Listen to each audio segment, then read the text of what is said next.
There's a beautiful analogy in the book The Untethered Soul by Michael Singer.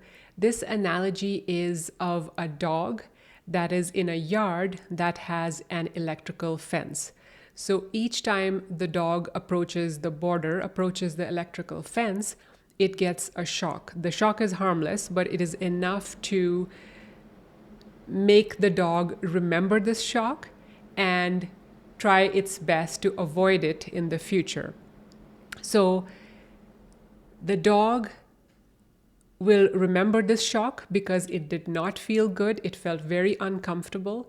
And the next time the dog, as it approaches that area, it will not go near that.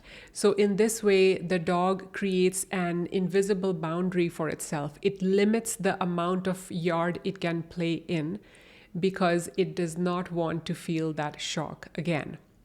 And the funny thing is, even if the electrical fence is turned off, the memory of the shock is enough to prevent the dog from never going outside of that boundary, even though he may not even feel the shock anymore when the electrical fence is turned off.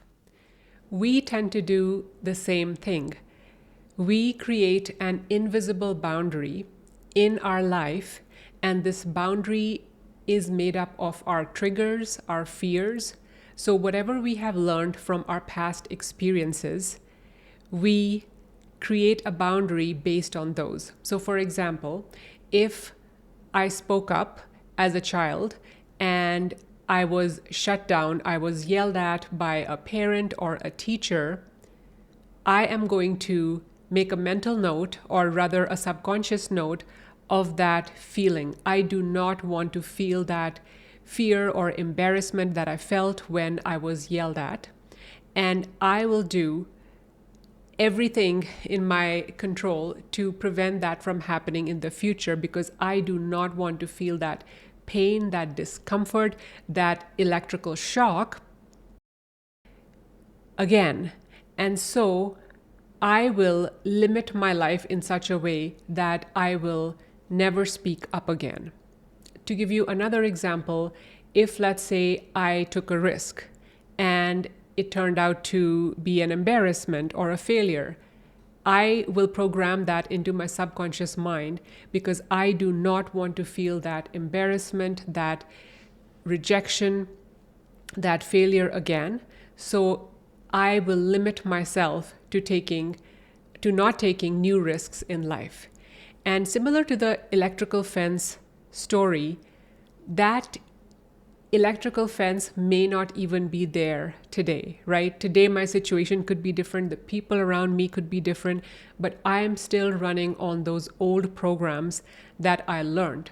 So in other words, I have limited my life to the boundary of my fears and my triggers.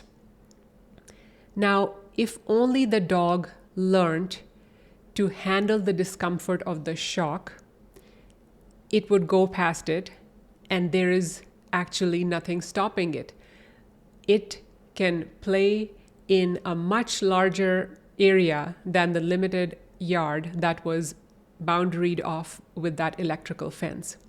And in a similar way, if we can just learn to handle the pain, handle the discomfort that comes with feeling those feelings of fear, of embarrassment, of jealousy, and all those uncomfortable emotions, if we can, instead of avoiding them all the time, if we just say, you know what, let me just face my fear. How bad can it be? Let me just surrender to the fear and fully feel it.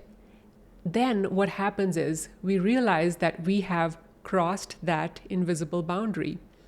The playground of life in which we are playing expands because we allowed ourselves to go beyond that boundary, and we allowed ourselves to feel the discomfort that comes with that electrical shock, with that fear, with that pain, with that trigger. So I thought this was a beautiful analogy that represents the human condition. Sometimes our mind convinces ourselves that these are my limits, these are my trigger points, and I'm going to avoid them at all costs because I don't want to feel the pain. But what we don't realize is that we are limiting our own freedom. How can I be free if I'm going to contain myself in this small playing field of life? So let me know your thoughts on this, and let me know in which ways are you limiting yourself, and what is one small fear that you could try to face and move past.